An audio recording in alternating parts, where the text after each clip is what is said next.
What's up, guys? This is HHTrader back with another video.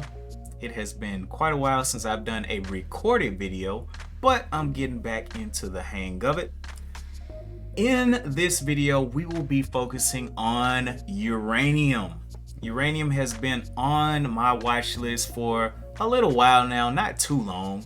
I was watching trading oil, and saw uranium pop up and kind of was thinking about nuclear energy anyway, different energy sources. I was like, I'll look into it and see what's up. So where we start over here, and if you see me look this way, I'm looking at my secondary screen here to see the charts. This is the Uranium Futures. Uranium Futures, right?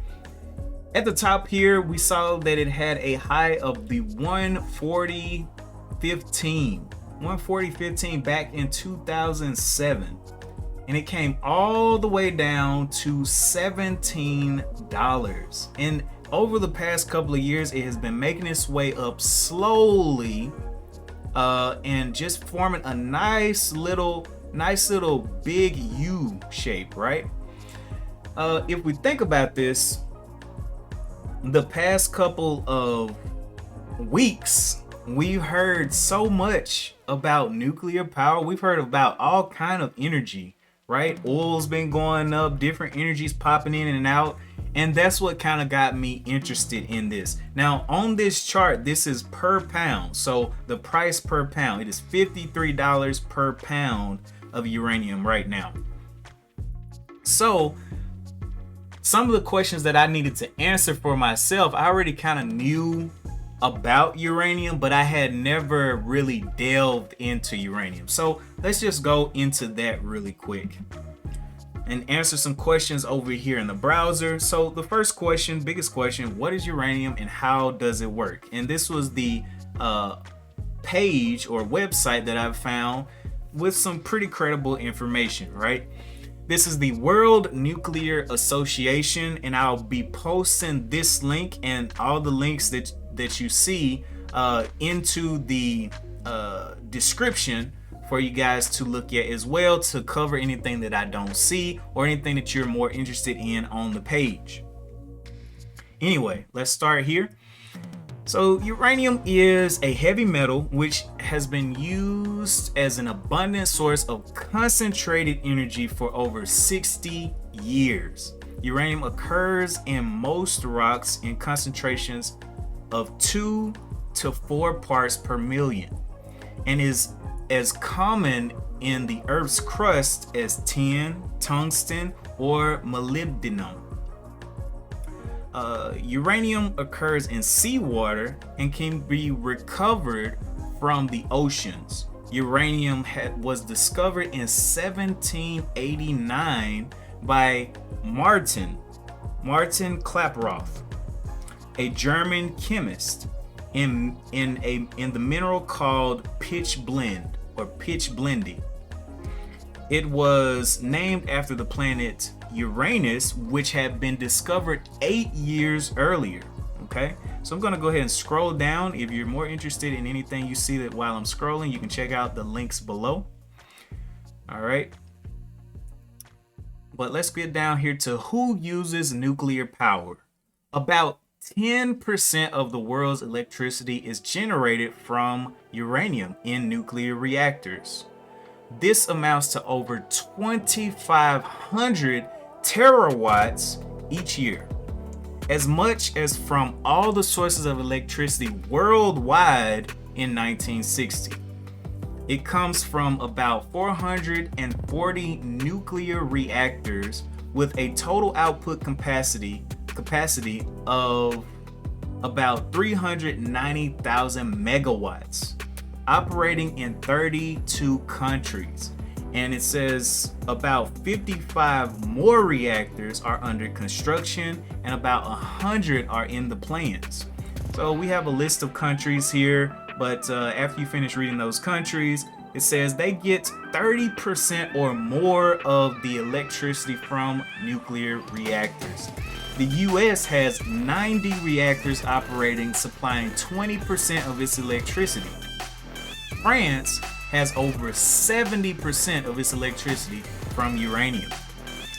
Over the 60 years that the world has enjoyed the benefits of cleanly generated electricity from nuclear power, there have been over 18,000 reactor years of operational experience. Okay, so let's go on down to who has and who mines uranium. Uranium is widespread in many rocks and even in seawater. However, like other metals, it is seldom sufficiently concentrated to be economically recoverable. Where it is, we speak of the ore body. So that large portion of the metal that can be chipped away at, or what we call mined. In defining what is ore, assumptions are made about the cost of mining and the market price of the metal. Uranium reserves are therefore calculated as tons, recoverable up to a certain cost. So we can see the tons of uranium here per these countries that have a large percentage of these tons. All right, so number one is Australia. Then we have Kazakhstan. We have Canada, Russia, Namibia, South Africa, Brazil, Niger, China, and so on. So we can see the top of this list, Australia. Kazakhstan is a bordering country to, guess who? Russia. So these two are huge producers, or I guess you can call them producers of uranium. They have huge outputs from their mines. All right, so there's a little bit more information down here, production from the mines and everything. If you're interested in that, you can just check out the links in the description. But let's go ahead and jump to the next article. So the next article here, written by Akil Oka on March 9th, 2022. That was last month for us, or for me right now. Why the United States is not banning uranium import from Russia. Here's all you need to know. Now, remember that chart we just looked at, and we saw the largest distributors, or some of the largest distributors of uranium. In the US's critical minerals, they actually took uranium off of the list, right? And it's kind of crazy because with everything that's going on right now, these minerals and things that we're getting and importing from other countries, we have the minerals here, but there is a very high cost for the reward of usable uranium, right? And the most usable uranium is the uranium oxides, right? There are some other isotopes out there, but the oxides is where that real energy is contained. So let's go ahead and read a little bit of this article. We'll skip over some of those hot words that YouTube doesn't like, and we'll stick to these. Let's see. This is the list that was kind of cut off from Russia, but then it says there is an exclusion of uranium in that list of banned imports from Russia. The rationale behind the US's decision. Well, it says an extremely heavy metal, uranium is widely used as a fuel in nuclear reactors and helps generate electricity. As per the U.S. Energy Information Administration, which is a principal agency of the U.S. Federal Statistical System, owners and operators of the U.S. nuclear power reactors purchased 48.9 million pounds of uranium in 2020. U.S. reluctance to ban the import of uranium is probably linked to the fact that Russia and its allies, Kazakhstan and Uzbekistan, accounted for 16%, 22%, and 8% of the world's uranium purchases in 2020. According to the World Nuclear Association, Russia was the 7th largest producer of uranium globally, having produced 2,846 tons of uranium in the same year. Okay, it says on the other hand, the US does not produce or process uranium currently, even though Texas and Wyoming have large reserves of this metal.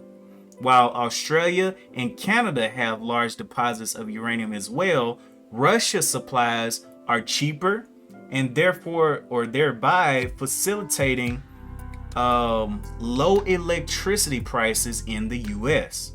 Reportedly, the nuclear power industry in the US has also been lobbying the White House to allow the import of uranium owing to the dependence on Russia. Interestingly, uranium production in Russia is controlled by Rosatom, a state-run company formed by Vladimir Putin, 2007. Okay, so that's pretty much all I want to pull from this article. Basically, we're pretty dependent right now, you know. And my thinking is, okay, if we're so dependent and we want to pull away, we're going to have to do something. We're going to have to get something going to facilitate our needs, or either facilitate our needs or find something better. Let's go to the next article. As the U.S. looks to nuclear power, uranium sourcing a concern. As the Biden administration pushes for green energy and nuclear power is increasingly seen as an attractive option, policy experts warn without a reliable domestic supply of uranium, the U.S. could find itself beholden to Russia. Okay. Let's skip on down a little bit. A total of 93 nuclear reactors currently generate 20% of the U.S.'s electrical grid's power and produce 55% of the country's carbon-free energy.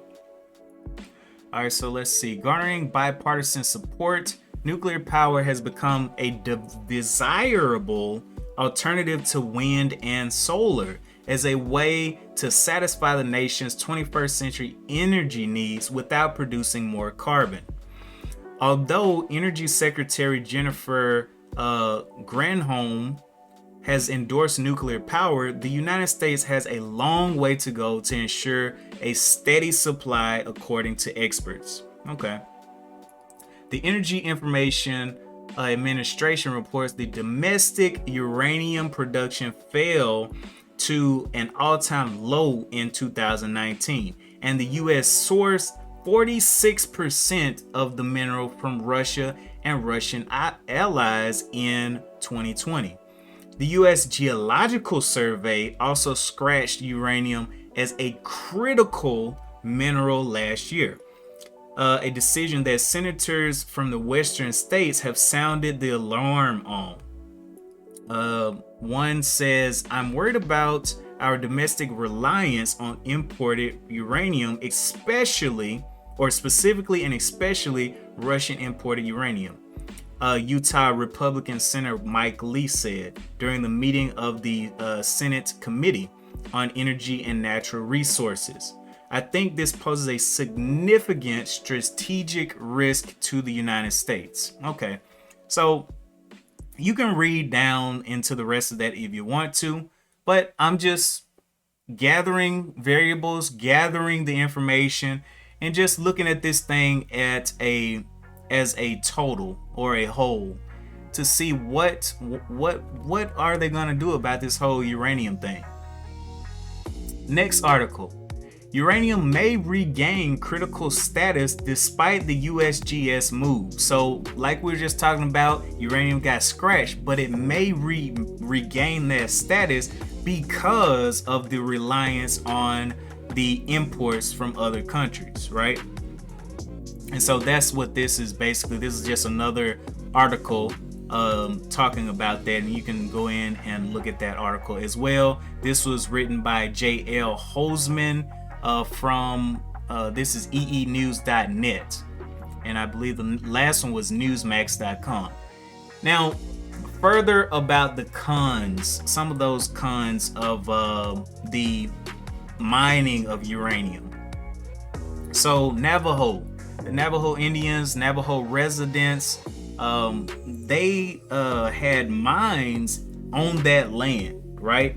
And you know, those mines leave pollution, and people it says uranium and contamination victims voice concerns to the U.S. Nuclear Regulatory Commission over the devastating health and environmental impacts caused by federal uranium mining. So one of the things that we will have to see is a way to make this, or a way to ensure more safety if we're going to go into mining, if we're going to go into doing this in the US and make it a big impactful thing, like go in and actually try to compete with other countries and dig out some tons of uranium, right? But there are pros and cons. So I'm taking in all of the variables and just saying, wonder what can happen if, you know, all of these stars align, right? Good and bad. You have to look at both anytime you're trying to form a thesis. But yeah, that's my video on uranium. For now, I'll be coming out with more as more news comes out. I'll keep you guys updated. But man, appreciate you guys for tuning in. Let me know what you think about uranium. Let me know what you think about these articles. You know, I was looking at them, just kind of getting ideas of where things want to go. But again, I'm always up to learn. If you know about uranium, if you have some vast knowledge, you know, let me know what you know. And yeah, don't forget to like the video if you enjoyed the content. If you're not subscribed yet, consider subscribing. I do live stream in the mornings, doing trading and looking at the stock market, doing some analysis, but I am trying to get some more recordings out there as well. Anyway though, that is it from me. And as always, I will see you in the next one. Peace.